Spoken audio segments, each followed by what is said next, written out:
que, diferentemente de outros ministérios que exigem da pessoa uma semelhança de idade, né, ou de condição, como, por exemplo, trabalhar com jovem, o jovem quer ser liderado por um outro jovem, né, trabalho com casais, né, não dá para um solteiro liderar um casal, mas a vantagem do trabalho de criança é que criança não tem isso. Qualquer idade, qualquer estado civil pode ser bênção na vida delas. Todos aqui podem ser bênção nessa próxima geração. Eu fiquei muito triste nessa conferência que eu fui por causa disso. Porque eles falaram de todas as estratégias, mas ninguém falou de ganhar os filhos. Eu fiquei com o espírito abatido. Porque se nós, pelo menos, ganharmos os nossos filhos, meu querido, a igreja já vai avançar tremendamente. Mas isso fica para outro dia. O ministério com crianças tem sido bênção para nós. Você sabe, eu me lembro, minha esposa que me contou isso. Se eu estiver distorcendo, com o passar dos anos a gente vai esquecendo detalhes. Mas ela me contou uma vez de um encontro com crianças, que foi uma criança de cadeira de rodas. E teve todos os momentos do encontro que você sabe, e no momento do Espírito Santo, essas crianças foram cheias do Espírito Santo. E profetizavam. E profetizavam até na vida dos líderes, das líderes que estavam lá. Mas aconteceu algo interessante, que essa criança na cadeira de roda, as outras crianças não foram os líderes. Rodearam ela e falaram: escuta, você crê que Jesus pode te curar? A gente vai orar por você agora. As crianças, elas foram lá, ergueram as mãos, impuseram as mãos. Sabe o que aconteceu? A criança andou. A criança andou.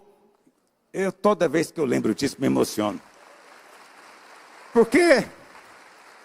Não é o instrumento que conta, é o artista. Você está me ouvindo? Não é o instrumento, é o artista. Pode ser um piano novo ou um piano velho. O que importa é o artista. Está me ouvindo? Certa vez, eu fico pensando nessa criança. Voltou do encontro.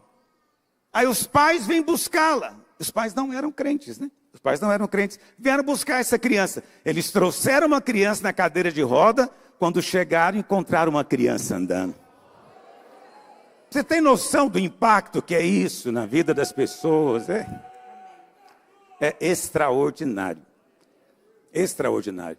Então, esses milagres todos têm acontecido, como eu disse, por meio de crianças. Eu ia te contar uma história. Um dos maiores pianistas que já existiu, chamava-se Arthur Rubinstein.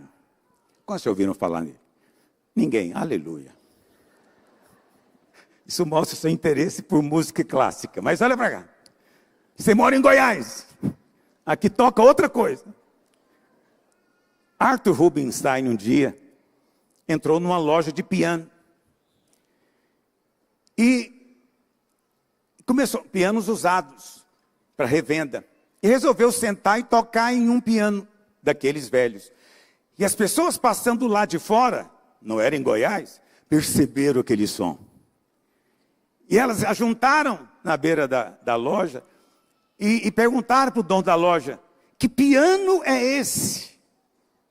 Ele deu a resposta sensacional. Ele disse: é um piano velho, mas quando Arthur Rubinstein toca, não importa a idade do piano. Eu conheço um artista muito maior. Jesus de Nazaré. Não importa se você tem 80, 90, 5, 6 anos de idade. Não importa se você é doutor ou se você mal sabe ler a Bíblia. Não importa. O que importa é o artista está te usando. É o artista que conta. Toda a glória seja ao nome do Senhor. Quantos estão preparados para a palavra nessa manhã? Aleluia. Eu vou começar hoje. Iria terminar domingo que vem, mas domingo que vem temos um evento especial. Vai ficar para o primeiro domingo, dia da ceia. Eu quero falar de, como eu faço todos os anos, eu separo pelo menos 2 domingos para falar a respeito de profecia. Profecia dos últimos dias. Não chutologia. Então não vim aqui dizer para você o nome de quem vai ser o anticristo, porque eu não estou procurando o anticristo, estou procurando Cristo. Não estou procurando, quem será que é? Será que é esse? Os irmãos me mandam mensagem constantemente: pastor, o que você acha desse? Eu falo: esse aí está na minha lista dos 10. Eu sempre respondo assim, mas na verdade não significa nada para mim. Eu estou olhando firmemente para o autor e consumador da fé. Eu espero que o momento vai chegar em que os céus vão se abrir e ele vai descer da glória. Vai descer lá no Monte das Oliveiras, em Jerusalém, e vai estabelecer o seu reino sobre a terra. Um reino que nunca vai ter fim, e você vai voltar com ele e vai reinar com ele nessa terra. Diga amém.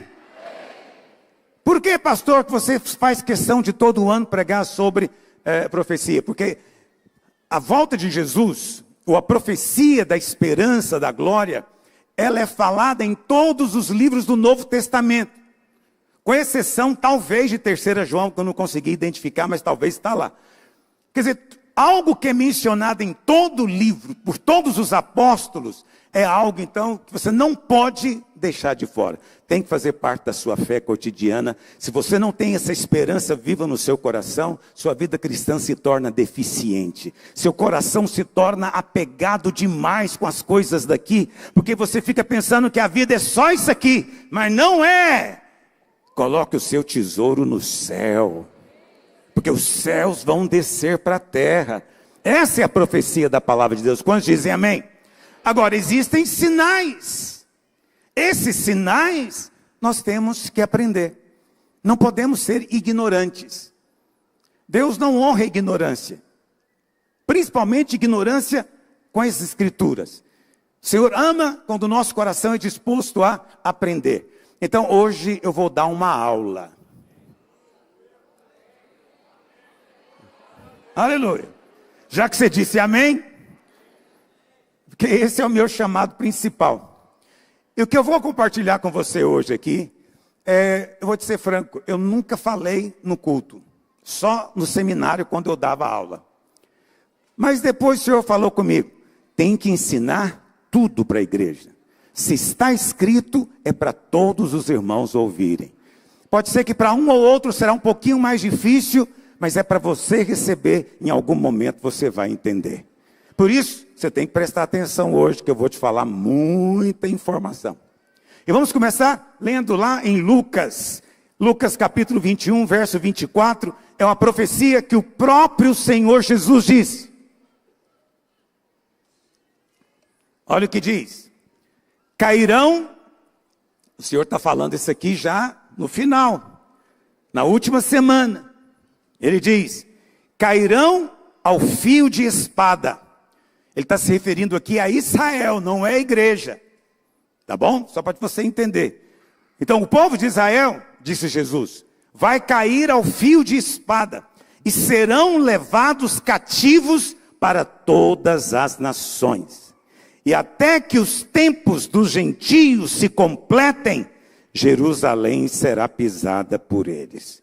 Muito bem, vamos entender cada frase dessa profecia, porque ela já se cumpriu quase completamente diante dos nossos olhos. Primeiro, o texto de Jesus disse, olha, eles vão cair ao fio da espada. Quando é que isso acontece? No ano 70. Jesus, existe uma diferença de calendário, então você vai encontrar lugares dizendo que Jesus morreu no ano 30, tá bom? Eu sei que soa estranho para você, mas é porque houve um erro, esse erro sendo corrigido, o ano 30 torna-se o ano da morte, da ressurreição e do Pentecoste. Nunca se esqueça do Pentecoste. O objetivo da morte era trazer o Pentecoste. O Pentecoste é o centro da sua vida cristã. É Cristo em vós, cheios de Deus, cheios do Espírito. Quantos dizem amém? Mas o Senhor é gracioso. Ele chegou pregando o reino. Qual a pregação dele? Arrependei-vos. Arrependei-vos por quê? Está próximo o reino.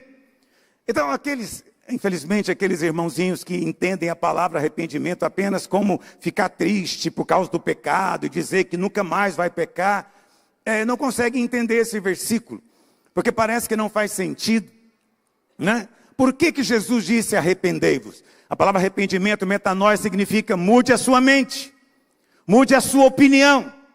O reino chegou. Qual reino que chegou? Ele era quem? Ele era o rei. Ele era o rei, irmãos. O rei chegou. o reino chegou junto. Em outras palavras, mudem a sua opinião a meu respeito, porque o rei chegou, o reino chegou. Só que eles não mudaram a opinião, eles não tiveram uma metanoia e rejeitaram o Senhor. Mas ainda assim, na sua graça, o Senhor dá para eles 40 anos, porque na Bíblia os números não são por acaso. 40 anos, o tempo de uma geração. O Senhor dá para eles se arrependerem, se converterem, ouvindo a mensagem do Evangelho. Muitos se converteram, milhares e milhares se converteram. Num só dia, quase 3.000 foram batizados. Muitos do povo de Israel creu. Mas as autoridades não. Por isso, no ano 70, cumprindo a palavra do Senhor, veio o general romano chamado Tito e cercou Jerusalém. E aí está escrito: cairão ao fio da espada. O historiador Flávio Joséfo diz que os cristãos não morreram por ocasião desse evento, porque se lembraram de Mateus 24 e subiram para as montanhas, foram para outro lugar, não foram mortos. Mas quem resolveu ficar em Jerusalém caiu ao fio da espada. E no ano 70, todos os outros judeus que moravam nas outras cidades de Israel foram expulsos da sua terra e espalhados por todo o mundo. Esse evento é chamado na história de diáspora. Foi esse ato de espalhar. A expressão de Jesus serão levados cativos para todas as nações. Em todo lugar tem judeu. Em todo lugar tem judeu. Aqui em Goiânia tem judeu. Pouco, mas tem. Entende? Todo lugar. Foram para todas as nações. Em que ano foi isso, irmãos? Que ano? 70. Ano 70. Foram levados. A partir daí eles não têm mais pátria, não têm mais nação, não tem nada. Mas continuam praticando a sua velha religião, agora com outras tradições, porque eles não têm mais o templo que foi destruído. E como disse Jesus, não ficou pedra sobre pedra. E os séculos se passaram. Os séculos se passaram. Esses séculos, Jesus disse que é o tempo dos gentios. O tempo que nós estamos vivendo é chamado de tempo dos gentios. Por que é o tempo dos gentios? Porque quando Israel rejeita a Cristo, ela rejeita o reino. Israel rejeitou o reino. Está me ouvindo? E por que rejeitaram o reino? Isso é uma coisa extremamente séria, não é? Porque rejeitaram o reino, o Senhor os colocou momentaneamente de lado. Deus não rejeitou completamente Israel, mas Israel foi colocado de lado. Por quê? Porque o foco da atenção do Senhor é a igreja. Quem é a igreja? A igreja é a união de gentios e judeus, formando o que Paulo chama de um novo homem. De tal maneira que em Cristo, na vida da igreja hoje, não tem mais preto nem branco, não tem mais raça, não tem mais judeu e nem gentio, mas todos nós somos um em Cristo Jesus. Amém? Rejeitaram o reino. Eu fico pensando, o que significa rejeitar o reino? O que eles perderam? Como você acha que seria o reino de Cristo se Israel tivesse aceitado a Cristo? Vou te dizer como seria. Basta você ler o Evangelho. Seria um reino sem leproso, seria um reino sem cancerosos, paralíticos, cegos. Seria um reino de comida multiplicada. Seria um reino de justiça. Não teria cambistas enganando ninguém. Esse era o reino. Ia ser o céu na terra. Mas não aconteceu. Mas Deus não abandonou o seu sonho. O sonho continua. O reino dos céus vai descer para a terra. Quantos dizem amém? Mas a pergunta inicial que eu quero te fazer é o seguinte: quando é que começou esse tempo dos gentios? Porque Jesus disse que ele tem que se completar. Esse tempo tem que se completar. A pergunta é, quando ele começou? Muito bem. Para você entender isso, você tem que entender um pouco da história bíblica e a profecia que está lá em Daniel 2, que eu vou compartilhar com você hoje. Tudo começa quando? Quando o povo de Israel cai na idolatria. O povo de Israel cai na idolatria. E Deus manda profetas, um após o outro. Mas o que eles fazem com esses profetas? Matam. Isaías profetizou contra a idolatria. E um dos reis da sua época, provavelmente Manassés, cerrou ele no meio. Cerrou no meio. Não é assim não, viu? É na vertical. Jeremias foi contemporâneo ali daquele momento do cativeiro, profetizou para eles. Mas em vez de ouvirem Jeremias, diziam, você é mentiroso. Deus está aqui, o templo está aqui. Sim, mas o coração de vocês está longe. E mataram Jeremias também. Foram matando, rejeitando, por causa da idolatria. E aí, uma pergunta que me fizeram essa semana, aproveito para responder. Alguém me perguntou essa semana, pastor, no Velho Testamento, ser abençoado dependia de cumprir a lei. Mas muitos não cumpriam. Então, como eles podiam ser abençoados? Essa é uma pergunta boa. Por quê?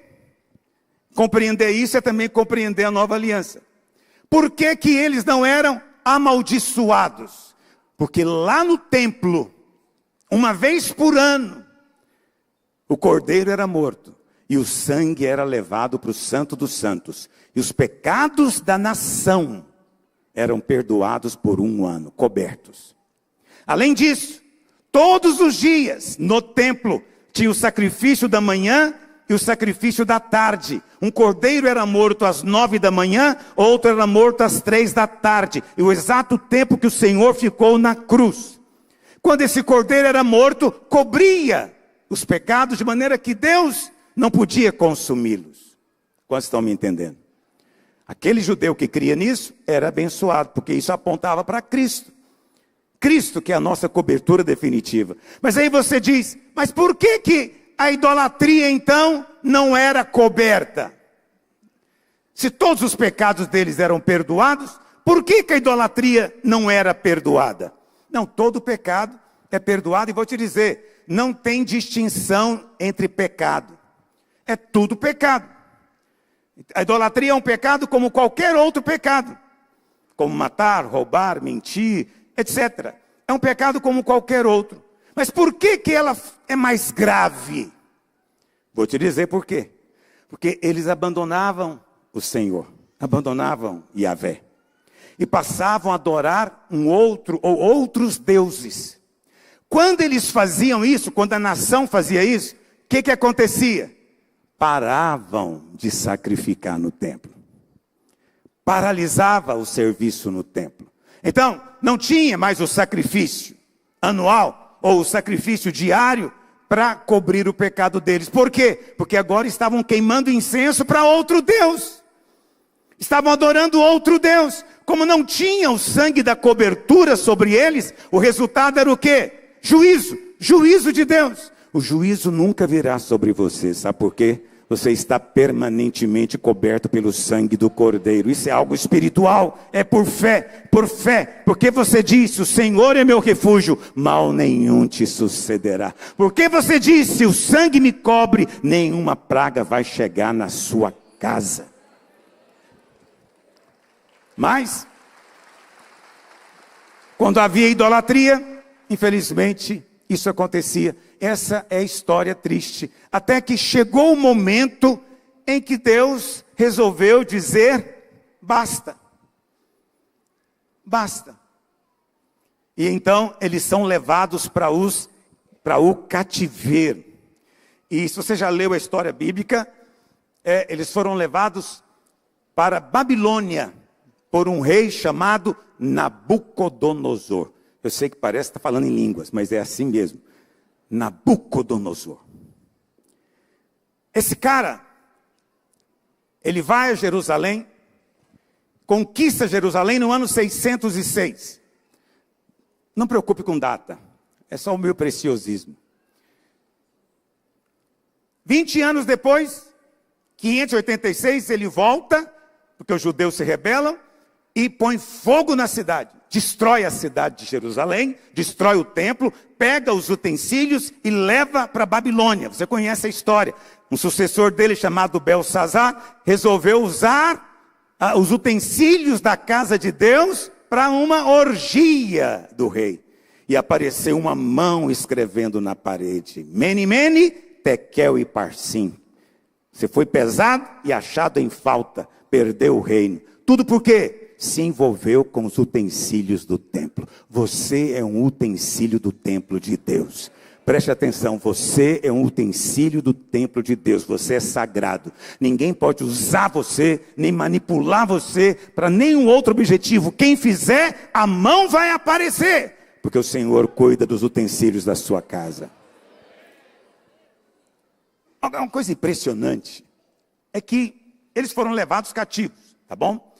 E uma coisa impressionante, Nabucodonosor era impiedoso.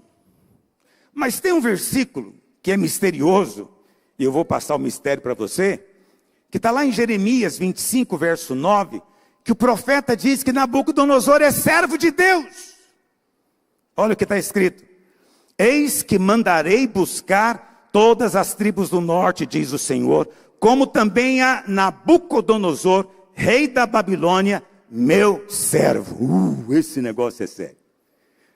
Eu não sei quanto a você, quando eu procuro ser preciso com a palavra de Deus, ela está dizendo exatamente o que ela está dizendo.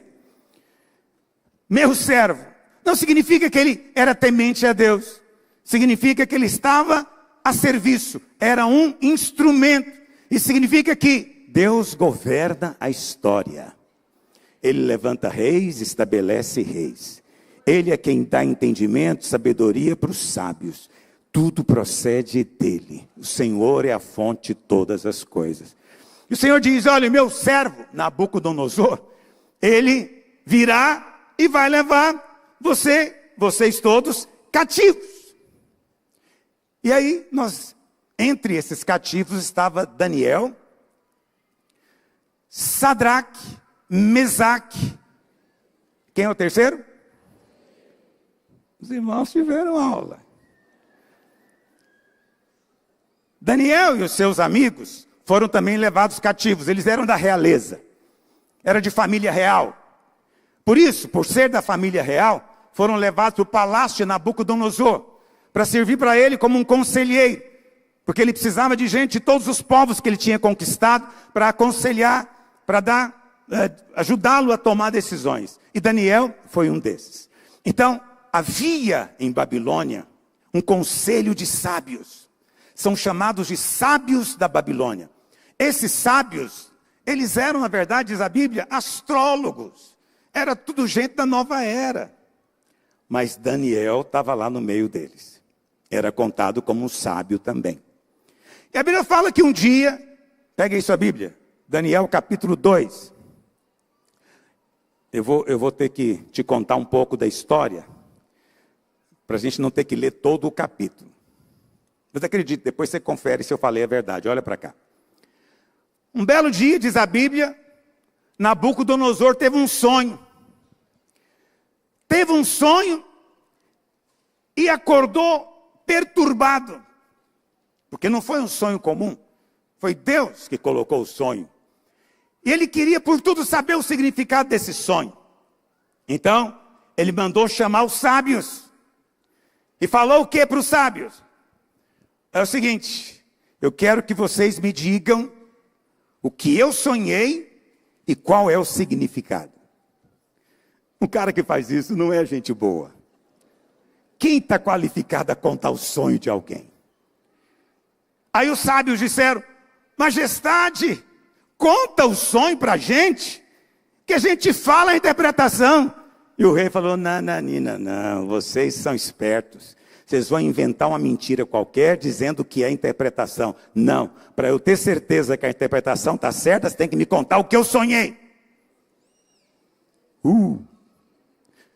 Aí eles disseram: majestade, não existe ser humano nesse planeta capaz de cumprir essa ordem sua. Ele falou: então é o seguinte, quem não fizer, os sábios que não fizerem, serão mortos. Ele, sua casa, seus filhos, todos serão mortos. Ele sabia como motivar uma equipe. Rapaz, ele devia pregar em algum seminário nosso aí de empreendedores. Se você não cumprir a meta, olha para cá. Esse era Nabucodonosor, uma autoridade absoluta. E aí chega ao conhecimento de Daniel. Na verdade, foram buscar Daniel. Vamos ler? Olha o que diz, capítulo 2.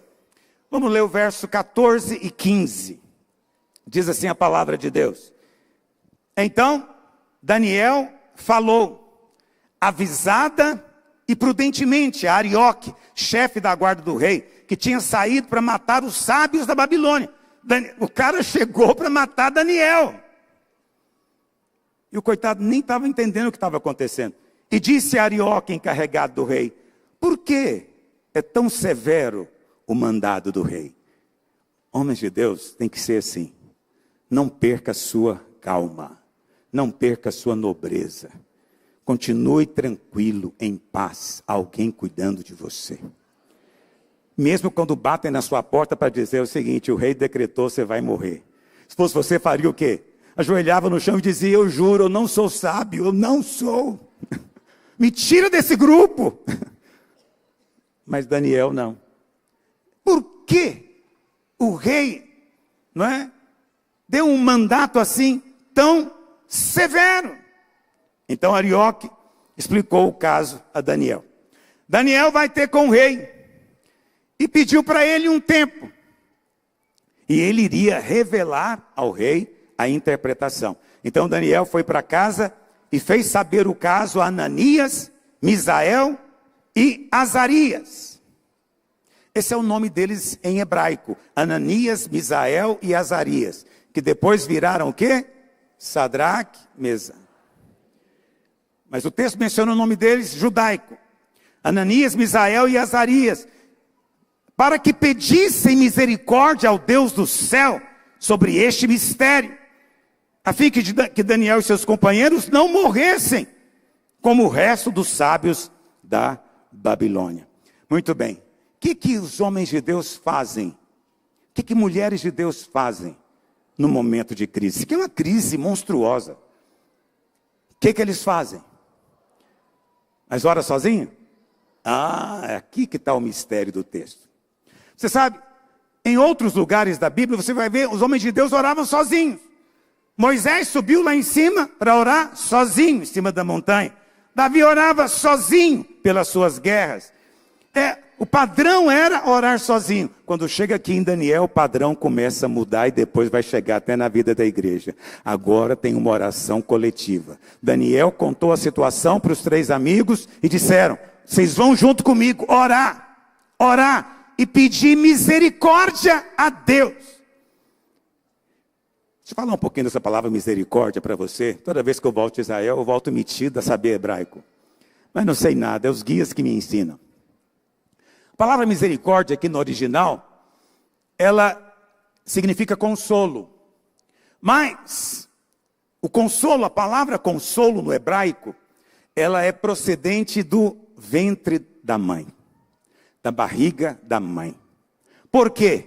Quando a criança está aflita, quando a criança está sentindo alguma coisa, a mãe pega ela no colo. O colo é o ventre.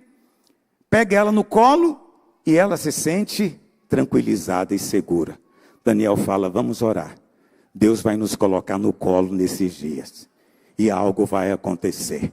Quando você estiver passando por luta, procura gente que crê do mesmo jeito que você e convide para orar com você.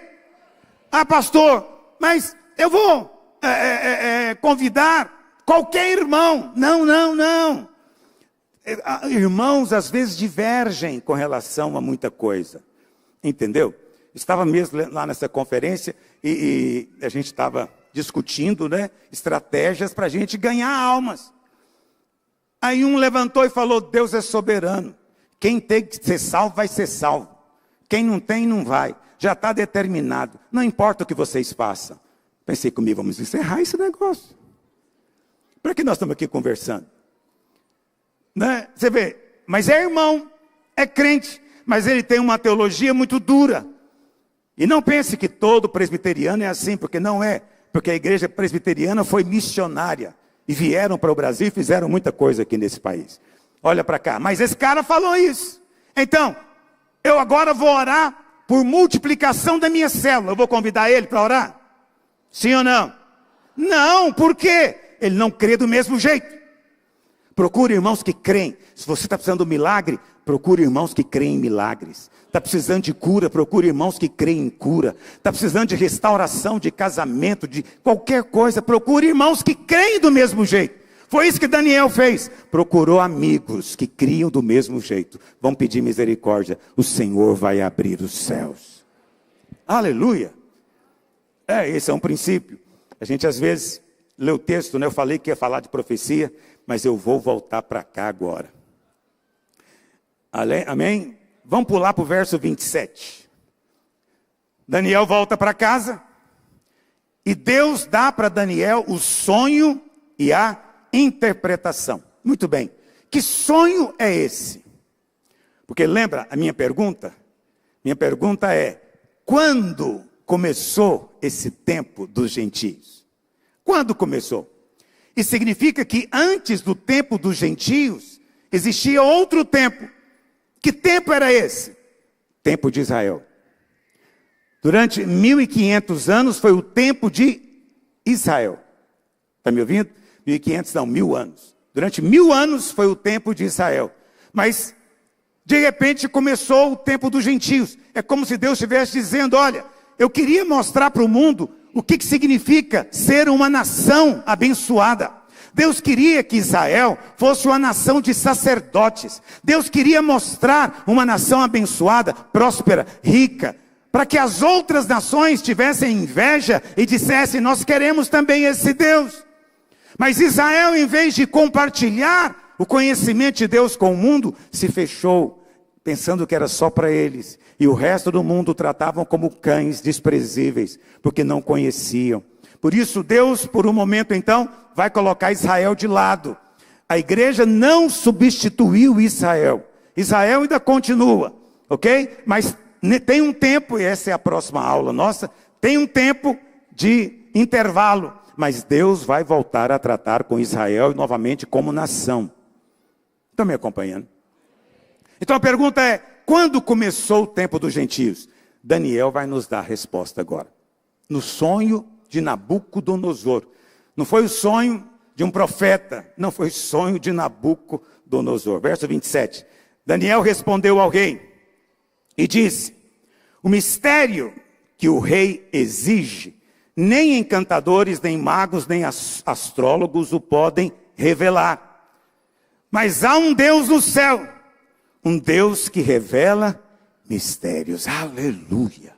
Há um Deus que revela mistérios. Para você ainda é um mistério saber conhecer sua mulher? Deus revela mistérios. Para você ainda é um mistério saber como ganhar dinheiro? Deus revela mistérios.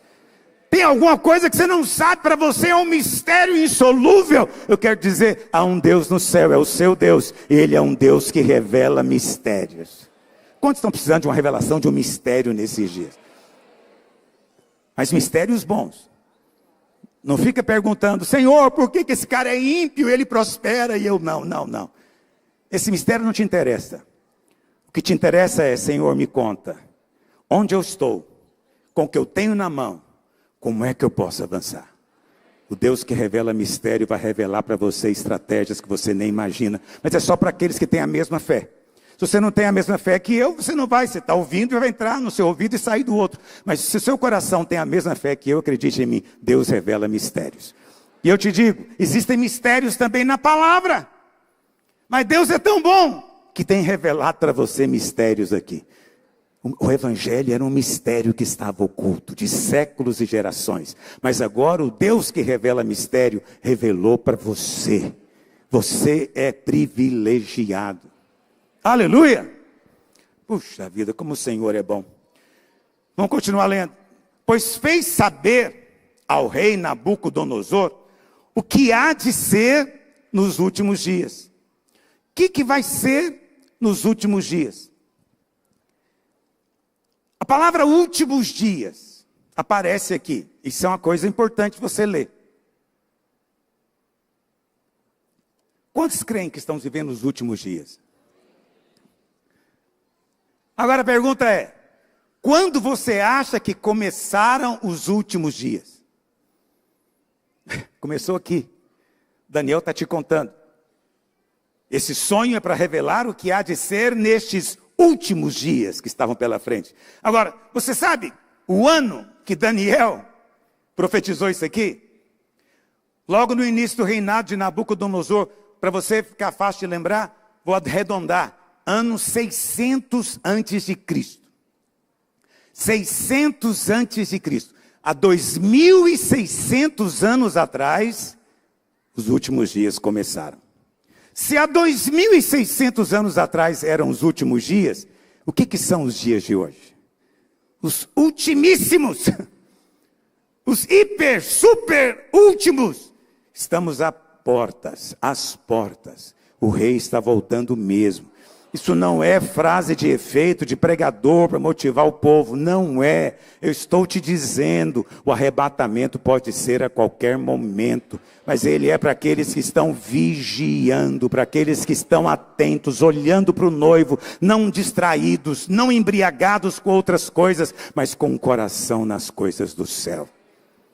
Então ele falou dos últimos dias, né? E hoje, obviamente, inclui. Verso 29.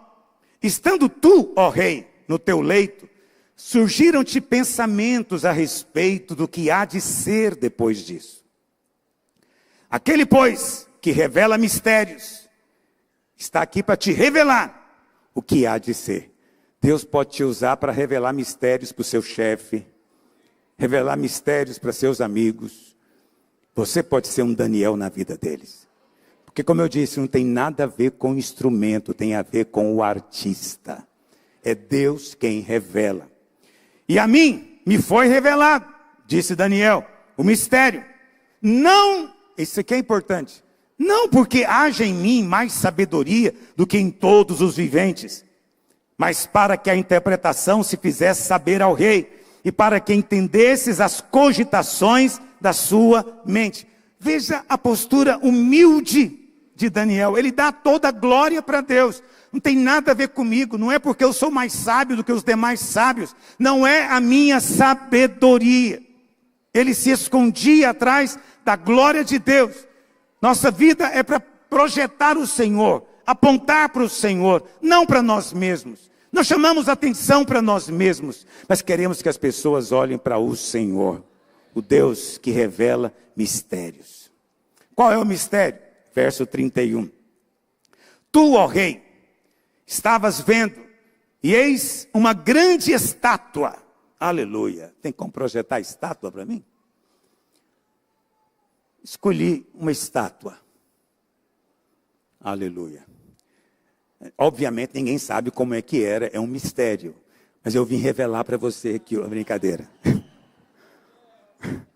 Brincadeira, mas a maior parte dos artistas, né, baseado na descrição bíblica, entendem que era uma estátua parecida com essa. Ok? Então essa é a estátua. Se tiver como a gente projetar o texto de um lado e a estátua ficar aqui do outro, para os irmãos verem, seria bom. Tem jeito? Não tem jeito. Tem jeito. Aleluia. Aleluia. Onde é que eu parei mesmo? Tu, ó rei, estava vendo, verso 31. E eis uma grande estátua. Ela era imensa, de extraordinário esplendor. E estava em pé diante de ti. E a sua aparência era terrível. A cabeça era fino ouro. O peito e os braços de prata. O ventre e os quadris de bronze. As pernas de ferro. Os pés em parte de ferro e em parte de barro. Onde é que está a estátua? Vocês falaram que tem jeito. Estão ainda pesquisando ali no manual. Ok. Então, a estátua ela tinha uma característica. Cada parte era de um material. A cabeça era de ouro, os braços e o peito de prata, o ventre e as duas coxas de bronze, a perna de ferro e os pés, ferro junto com barro. Duas coisas que não se misturam. Mas é assim que era a estátua. Mas está cortando o texto bíblico. Aleluia. Eu louvo a Deus porque eu cresci. Eu sou outro homem. Eu já fui Nabucodonosor. Mas agora não sou mais. Quando eu falava que você não consegue fazer, cabeças vão rolar. Obrigado, esse aplauso certamente foi de gratidão a Deus, né? Obrigado, Jesus. Obrigado, porque o Senhor é bom e nos transforma. Então, você pode ver que a estátua, ela é feita de metais, mas de cima para baixo, o valor é decrescente. O ouro é o mais caro, o barro, a argila, é o de menos valor. Então você vê que de cima para baixo é o ouro, depois a prata, depois o bronze, depois o ferro. Por quê? Vai caindo o valor. Mas vai aumentando o quê? O poder, a força. O ouro é muito maleável. É glorioso, mas é maleável. Mas o ferro não. O ferro é a base da nossa civilização.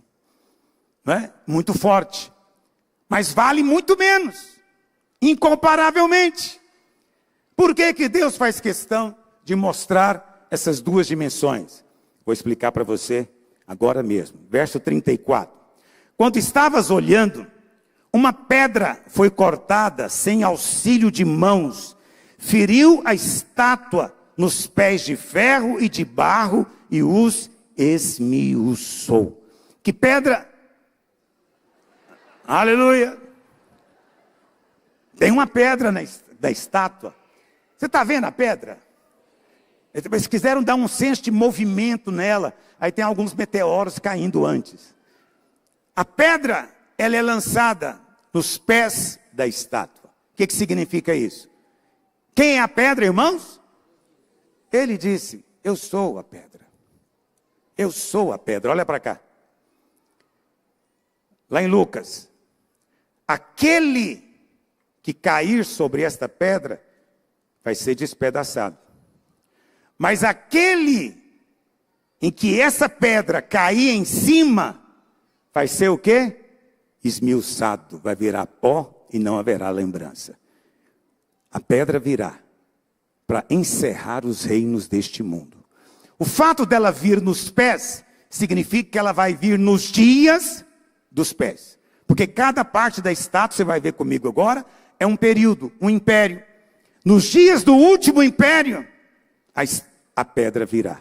Eu quero dizer para você que o tempo dos gentios já está terminando. Praticamente terminou. Vou te explicar agora mesmo porque que ele praticamente terminou. Então a pedra é o Senhor Jesus. O texto diz que é uma pedra que foi cortada sem auxílio de mãos humanas. Por quê? Porque foi o próprio Deus, pelo Espírito Santo, quem gerou, quem cortou, não é? E a Bíblia fala que o Senhor Jesus veio oferecendo o reino. Ele fala, olha, quantas vezes, como a galinha quer ajuntar os seus pintinhos, eu quis também ajuntar vocês, mas vocês não quiseram. Jesus foi rejeitado, não é? Essa é uma coisa que é preciso dizer. Mas hoje, Deus tem a sua igreja. Quando Israel rejeitou, foi separado. Mas Deus estabeleceu no Pentecoste um outro povo, um novo homem, que é a igreja do Senhor Jesus. Quando dizem amém? Verso 35. Então, foi juntamente esmiuçado o ferro, o barro, o bronze, a prata e o ouro. Esmiuçar ferro. O que pode esmiuçar ferro? Alguém entende de mineralogia aqui? Qual outro metal que lançado contra o ferro esmiuça o ferro? Não sei. Eu acho que nem existe. Por isso, essa pedra não é uma pedra comum, querido. é uma pedra que vai vir do céu. A natureza dela é superior a tudo isso. Por isso, onde ela cai, ela esmiuça. Não importa o tamanho do poder aparente que haja. E essa pedra, olha o que diz. O ferro, o bronze, a prata e o ouro se fizeram como a palha das eiras no estio. E o vento os levou, e deles não se viram mais vestígios. Mas a pedra que feriu a estátua se tornou o quê, meus irmãos? Uma grande montanha que encheu toda. A pedra vai se tornar uma montanha. Eu sei que você está acostumado a cantar que Deus remove montanha, e você está sempre falando contra a montanha. E você está certo, meu querido. A Bíblia, quando fala de montanha, está falando de duas coisas. Ou um grande obstáculo, ou o Senhor Jesus. E o que acontece? A pedra, que é Cristo, vai se tornar o reino. O reino é a montanha, que vai encher toda a terra. Nesse tempo vai se cumprir a profecia de que a glória do Senhor vai encher a terra, como as águas cobrem o mar. Toda a terra. Vai ser nos dias em que essa pedra, que é Cristo, for lançada. Aleluia. Agora vamos ver a interpretação. Verso 36. Este é o sonho. Obrigado, conseguiram mesmo. Parabéns.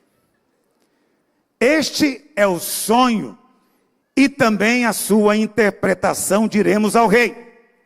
Tu, ó Rei de reis, a quem o Deus do céu conferiu o reino, o poder, a força e a glória. Puxa vida. É duro você ler na Bíblia alguém sendo chamado de Rei de reis. Porque para nós, quem é o único Rei dos reis? O Senhor Jesus.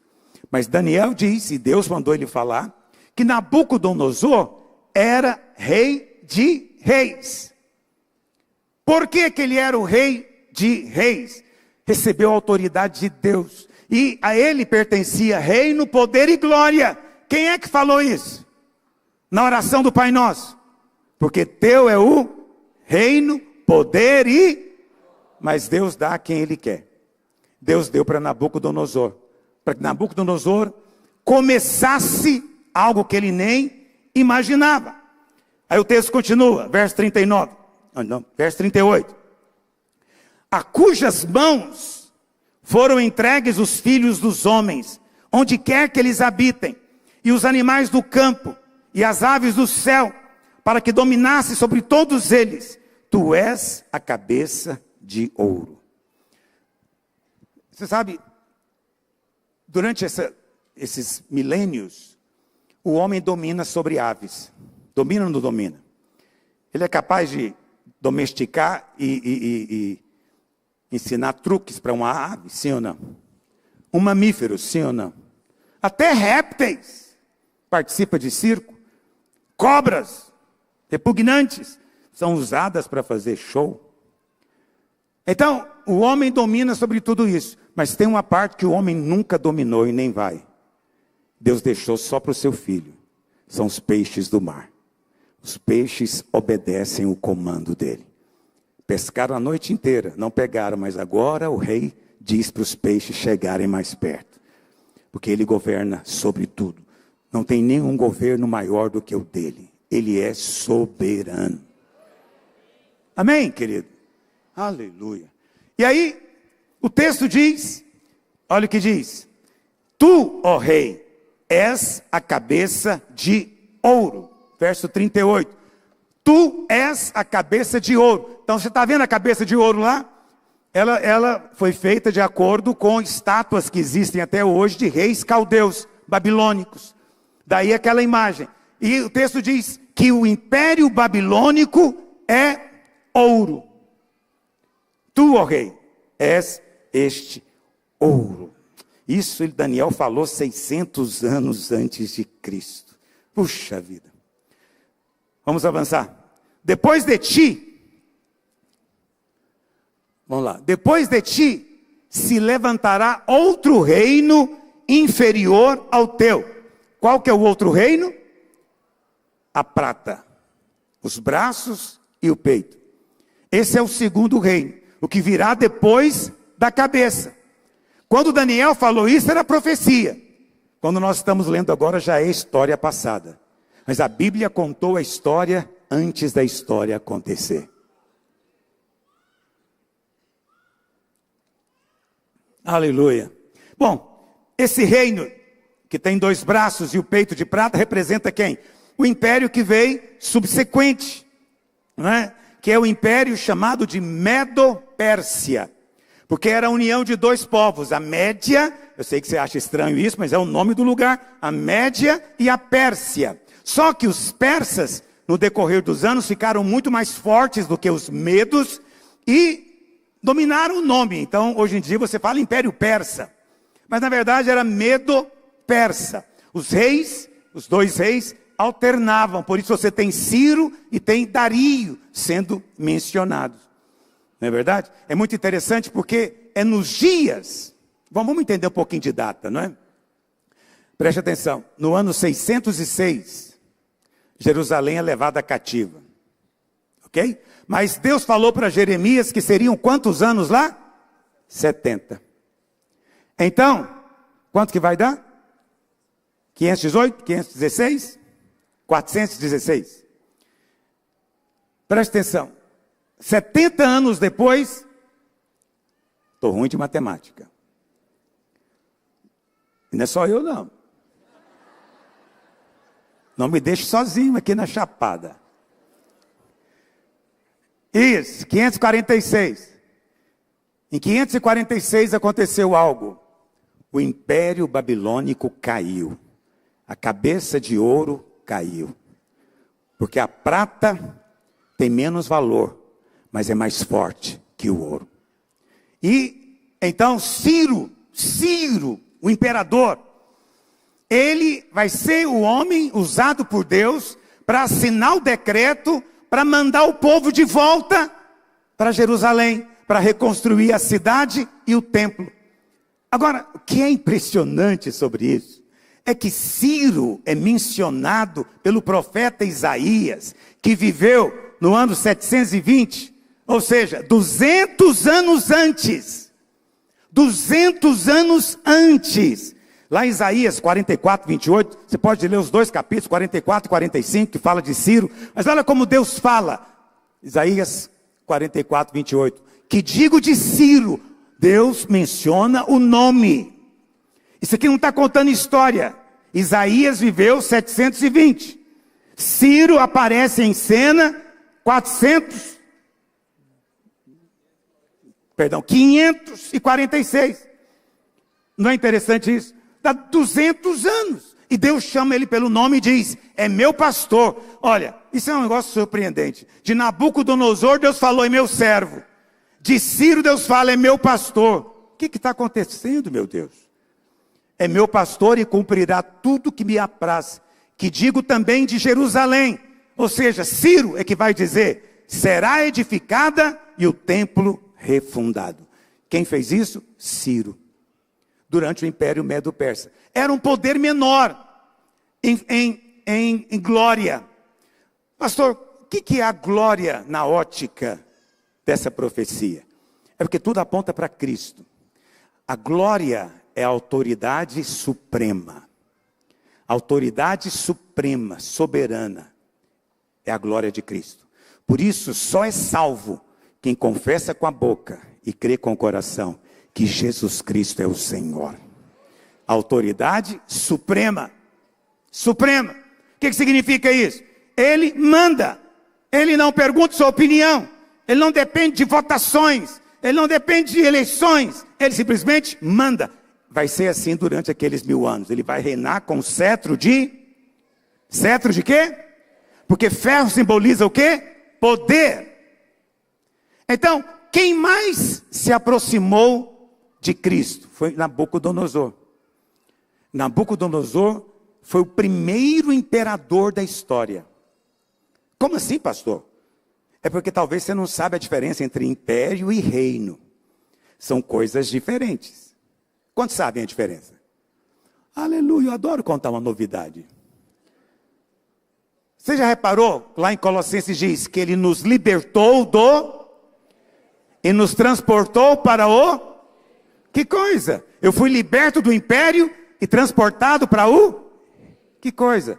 Porque império tem a ver com força. Foi conquistado. Reino não.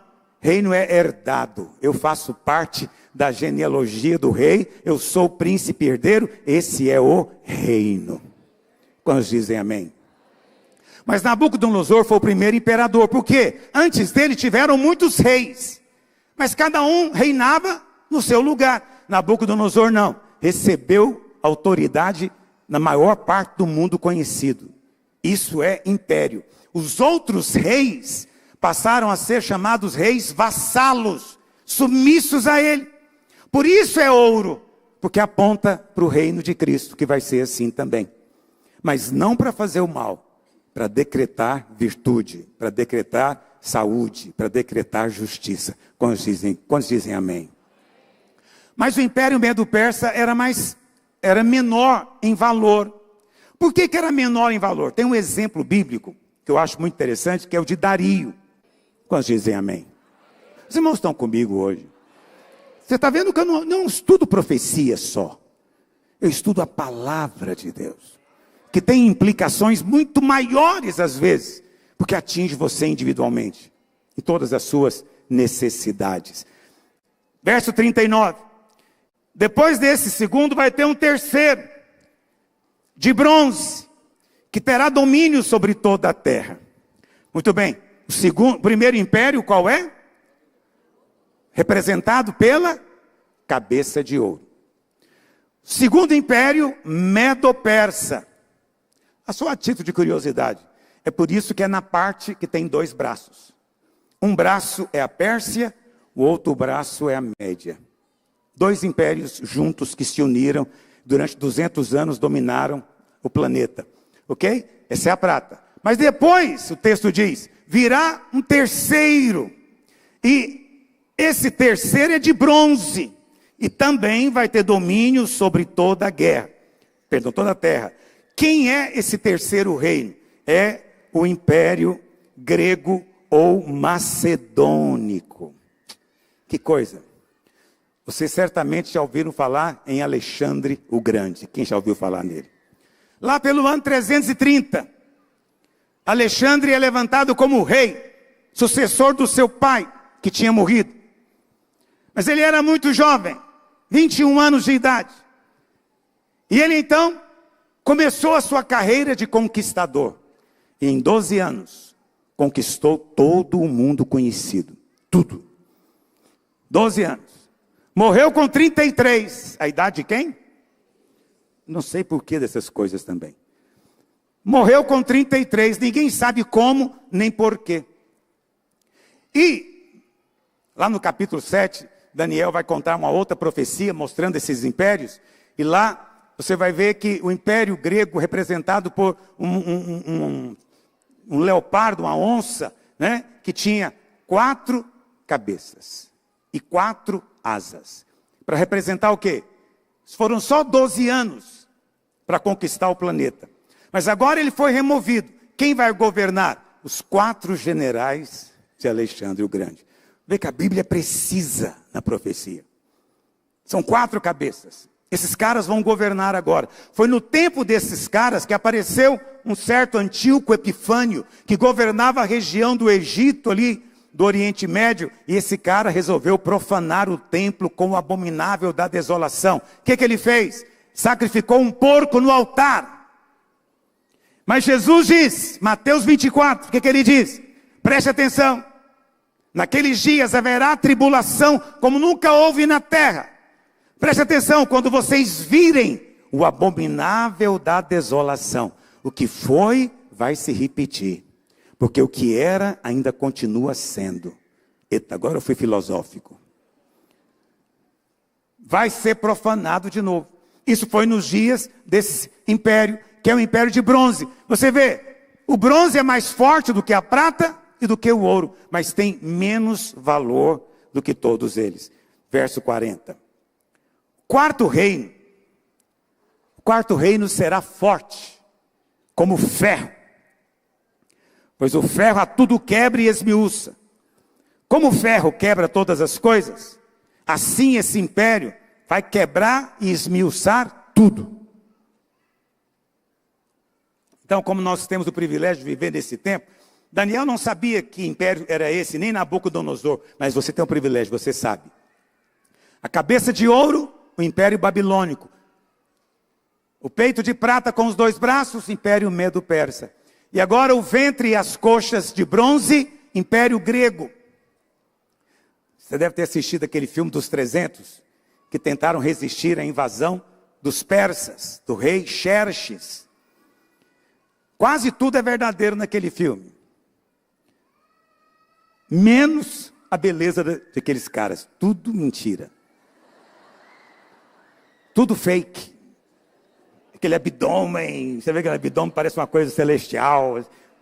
Tudo mentira, tudo mentira. E é bom lembrar que foi de lá que os mercenários, não, mas que é os legendários, desculpa, tiraram o quê? Yahoo. Aleluia! Você é livre. Olha para cá. Então, aquele rei Xerxes, você sabe, foi nos dias desse rei Xerxes que a história de Esther acontece. Chamado também na Bíblia de Artaxerxes. Ou seja, o Xerxes Supremo, o rei supremo. Né? Depois mudou o nome para Xá, mas era Xerxes. Mas o 4º reino, ele vai ser de ferro. Quem é esse império? Qual foi o império que sucedeu o império grego? Império Romano. Lá pelo ano 30 antes de Cristo, um cara chamado Otaviano se tornou o primeiro César. Então os historiadores dizem que foi aí que começou oficialmente o Império Romano. O texto diz que tem 2 pernas de ferro. Por quê? Porque o Império Romano se dividiu em 2. Império Romano no Ocidente, em Roma, e Império Romano no Ocidente, em Constantinopla, também chamada de Bizâncio. Por isso, o Império Romano no Oriente é chamado de Império Bizantino, mas é o sinônimo. Ok? O Império Romano, ele acabou em 2 fases. Na primeira fase, lá pelo ano 470, Roma foi invadida pelos bárbaros e caiu o Império Romano no Ocidente.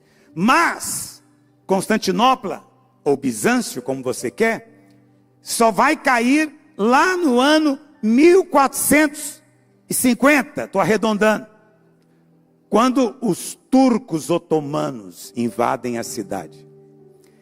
E termina oficialmente aquele império. Você vê que não tem tanto tempo assim. E estabeleceram outro império, que não faz parte da estátua. E aí, vamos concluir, e perdoe por passar da hora. Olha o que a palavra de Deus diz. Vamos concluir, verso 41.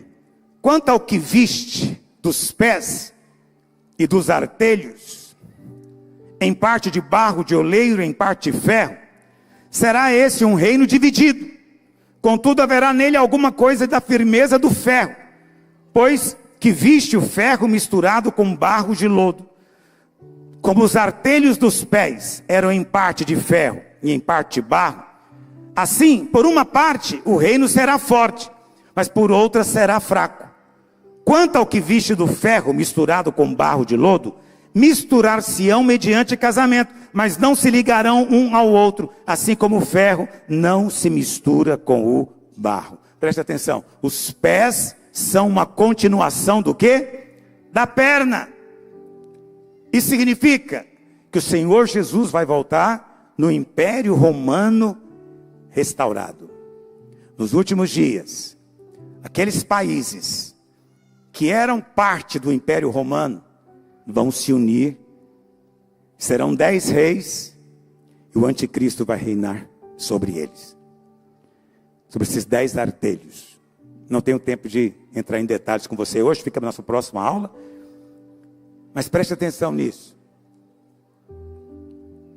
Pastor, o que você quer dizer com os países do Império Romano? O Império Romano, ele essencialmente governava ao derredor do mar Mediterrâneo. Então você tem, ao sul do Mediterrâneo, países árabes muçulmanos. E na parte norte você tem países cristãos, como Grécia, Itália, Espanha, Portugal. Mas preste atenção, em algum momento esses países vão se unir. Se não todos, a maior parte deles. E vai ser um governo muçulmano. Porque eu acredito que o anticristo virá de um reino desse. Vai ser o Império Romano restaurado. E ele tem uma característica, é ferro misturado com barro. Ou seja, o que significa o ferro? Falei para você, força, né? Tem muita força. O barro aponta para quem? O barro, quem foi feito do barro? Então o barro fala de governo humano, democracia. Vai ser uma mistura de democracia com tirania. Mas não se mistura, porque democratas odeiam tiranos. Tiranos querem acabar com a democracia. Mas eles vão se unir para um propósito. E nos dias dele, a pedra será arrancada e lançada na terra. E o reino de Deus será estabelecido entre nós. Aleluia! Você sabe, está me ocorrendo uma coisa aqui agora. As coisas do homem sempre começam do melhor e terminam no pior. E são coisas do homem. As coisas de Deus na sua vida, às vezes começa no pior, lá embaixo. Mas você vai subindo de glória em glória. Vai terminar lá em cima. Quando Jesus transformou água em vinho, o que o mestre de cerimônia falou? Escuta, todo mundo quando faz uma festa, serve primeiro o melhor vinho e no fim serve o... Isso é festa de homem. Isso é história do homem. Vem algo bom no começo, mas no final é horrível. Mas Jesus chegou na festa. E o mestre Sala falou, não faz sentido aparecer um vinho melhor do que todos. Quando Deus age, querido, quando o Senhor age, é sempre do pior para o maior, para o melhor, para a glória. Não desanime. O Senhor está movendo na sua vida. Ele vai terminar a obra que Ele começou. Quantos dizem amém? Fica em pé onde você está. Eu queria cantar uma canção antes da gente ir embora. Só para você exaltar o nome deste, que é Rei dos Reis. Ele sim, verdadeiro Rei dos Reis. Viemos aqui para glorificá-lo. E por incrível que pareça, mesmo sendo uma aula, o Espírito Santo falou aqui hoje. Mesmo sendo uma aula, a presença de Deus está sobre nós aqui hoje. Erga sua mão por um instante e apenas diga, Maranata, Maranata, vem Jesus, vem Jesus, vem Senhor, vem o teu reino, seja feita a tua vontade na terra, do mesmo jeito que ele é feita no céu. Seja Deus soberano sobre nós. Vamos cantar essa canção.